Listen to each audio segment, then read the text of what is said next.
Hello, friends. My name is Charmaine. Here at To a Child, we talk about spirituality and mental health and sometimes chickens. This here is Karma. Karma got her name from one of my children, and she actually really gets along with this chicken, oddly enough. She didn't pick the chicken out. She named the chicken and then came to visit. Anyway, Cal and Karma are like peas in a pod. Me and Karma, not so much. Huh? This way. Look. Okay. Look. Over here. See? Do you see? Yes. Sweet baby. You're like, I don't know what's going on and I'm ready to go back. I can only tell this is Karma because Karma always looks like she has a dirty, dirty head. And she doesn't. She just has caramel coloring in her head and her tail is very white. So she looks like she was dipped in dirt, lightly dusted with it. We used to think she was just really dirty. Anyway, I'm going to bring Karma back to the flock because clearly she's calling to the other birds, and for all I know, Pepper's now out of the pen, which happens all the time now. Oh, and another update. Oh, well, I'll give you all the updates after I bring the chicken back out. I put the chicken back and then got really distracted because it is much, much later in the day. And I still got to finish this video. So the chicken update, here it goes. We had our first egg here at Sea Chateau. It was laid on the 21st of August, and it was laid by Pepper. Pepper is one of my Easter eggers. She happens to lay a light green egg. Pepper was the first of my chickens to lay an egg. She has now laid 4 since then. And Banana was our next chicken to lay an egg here at Z Chateau. She laid her egg on August 28th. And so far, no more new eggs. Today is August 29th, day of filming here. Anyway, Easter eggers are about 18 weeks old. Let me just say that having a month where the 1st and the 15th both fall on Fridays and having shows that come out on the 1st and the 15th and every Friday makes 2 of the Fridays this month a little difficult because I need back-to-back shows recorded and posted. And needless to say, I was a little stressed today about the whole ordeal. Thinking about what to bring to this episode of To Which I'll has kind of racked my brain. And so, because I've had guests in and out of my house for the past couple of months, and my last guest just left on the 25th, for me, it's time to sage the house. Well, what does that mean exactly? Well, just that. I take sage and I burn it, and I take the smoke through each of the rooms in this house, blessing each of them using source energy or hearth energy, if you will. And so, as I was thinking about the rituals around, having guests in my home, and then when they leave, I cleanse the area of all energies that don't belong to me and everything that does not serve my greater good. I feel like that keeps my house feeling very clean, relaxing, and peaceful. Then I started thinking about the last show where we talked about safety and how necessary that feeling of safety is for healing. Then I realized my saging practices are part of that net of safety I create for myself. By the simple ritual of smoking out all that does not belong in my house, makes me feel that my house is always clean of negative energies because I'm also chasing those out too. Um, I can come up with my own negative energies. I don't need extra negative energies dropped off in my home by guests. So the staging ritual is very important, and it's important to keep my safety net around me. I sage not only the house, but I also sage the front porch, the back porch, and pretty much I visualize and send the intention of cleansing out to the borders of my property. I started to think about how these simple practices helped me create this really safe place, this very safe feeling place. And it all goes back to a book that I read, and it was the book that I picked up that I realized that all of that mindfulness that I was practicing, all of those intentions were actually all part of being a house witch. So, the book that I had picked up, obviously, The House Witch, really helped me nail down kind of what kind of a witch I am and how I kind of operate. And so I figured I would share a little bit about that with you. And this is just kind of the introduction to The House Witch. Your home is a place of refuge, renewal, and creativity where you begin and end each day. It is also the primary root of your energy and your spirituality. The house witch works to honor and strengthen that sacred space, making it as simple, peaceful, and nourishing as possible. There is a lot in this book that really got me started. Now, what I practice is kind of a hearthcraft, and let me read to you what it says about it here in this book. Perhaps a more familiar term, kitchen witch, is used popularly to mean someone who practices magic through cooking, baking, and or through everyday activity. Hearthcraft differentiates from kitchen witchcraft by primarily emphasizing the spiritual aspect that runs through the practice, as opposed to the primarily magical practice of the kitchen witch. And then I read this little paragraph here. The practices suggested in this book are based in simplicity.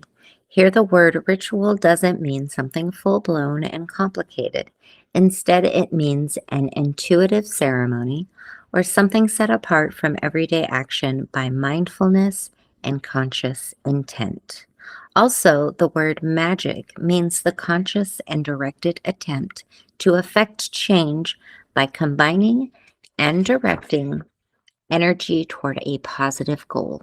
Here is where I realized all of that mindfulness that I'd been working on in mental health, in therapy, in group therapy after group therapy after group therapy, was really just spiritual intention, and that I could easily translate that over to this new aspect of spirituality that I had just read about. This is called The House Witch. If you ever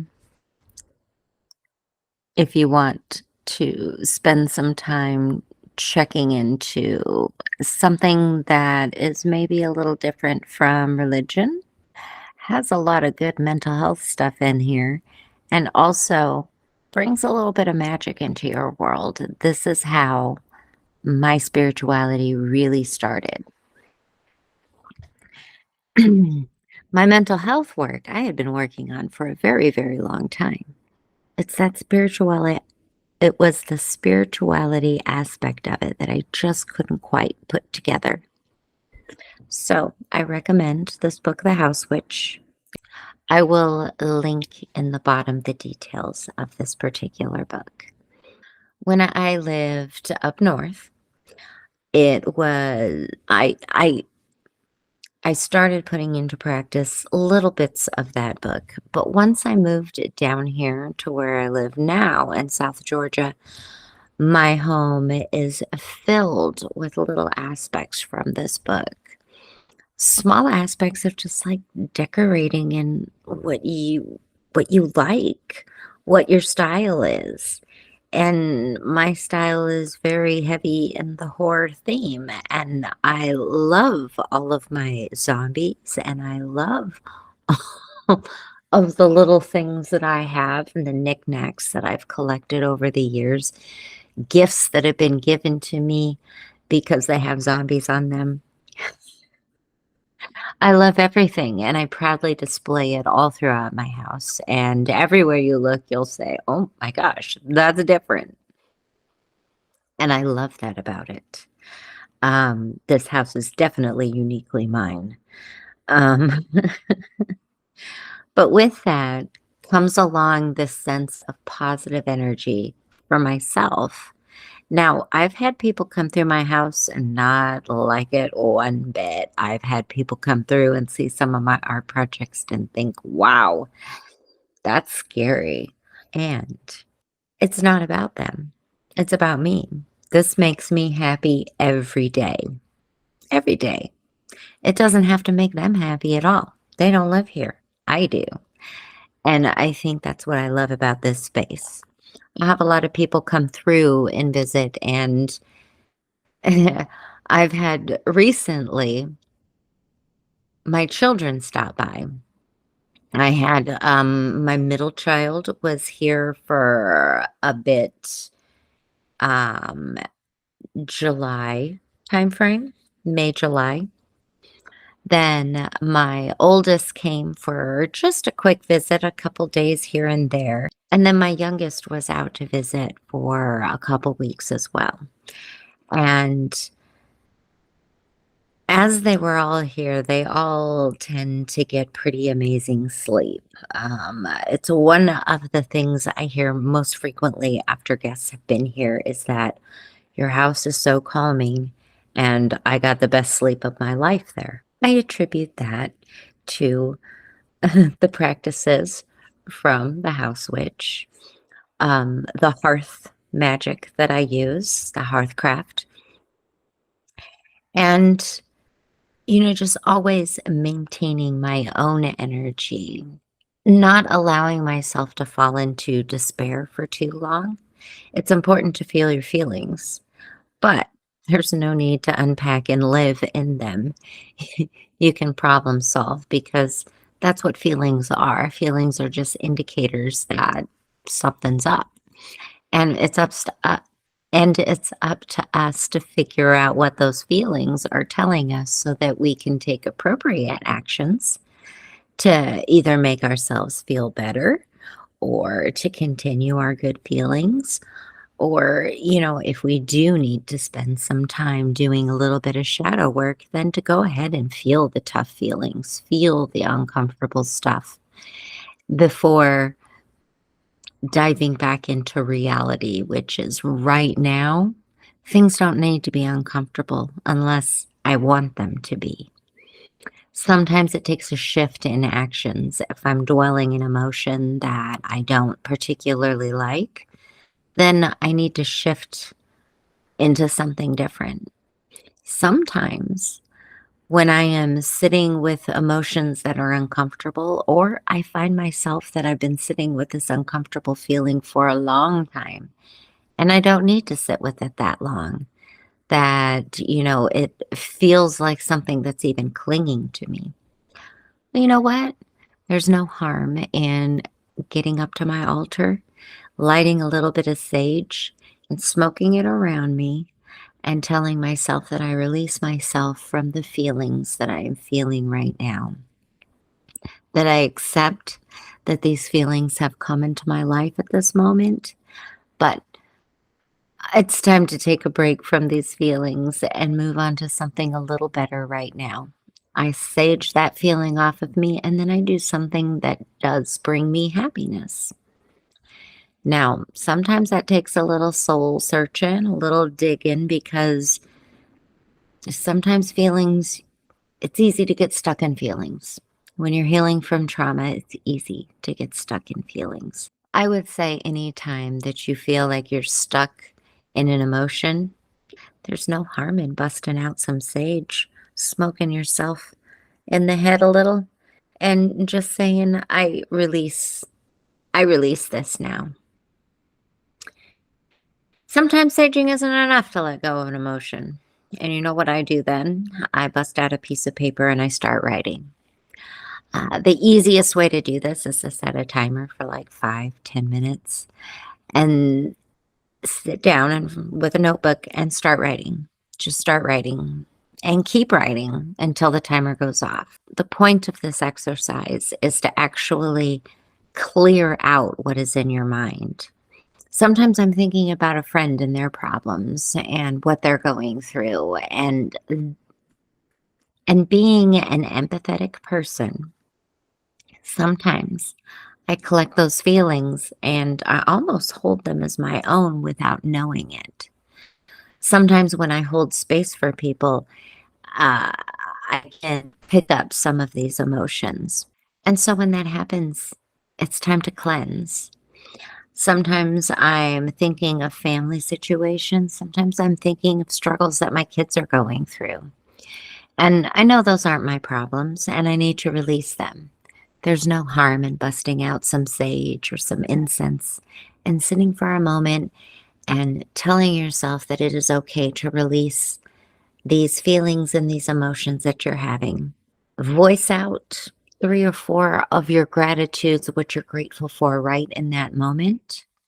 And before you break away from being saged, that way you're ending it on a positive note. These are just simple little ways to add just a little bit of spirituality to your life, but also really help you with healing from trauma. Most of us don't get through life without some sort of trauma happening to us. Of course, if you are struggling, please don't hesitate to call the crisis hotline. It is 988. They're an impartial third party that can help you take an objective look at your crisis that is going on in the moment. And if you're suicidal, please, please do call. I have had to use them a few times myself. And as always, take what resonates and leave the rest. And until next time, light and love, friends.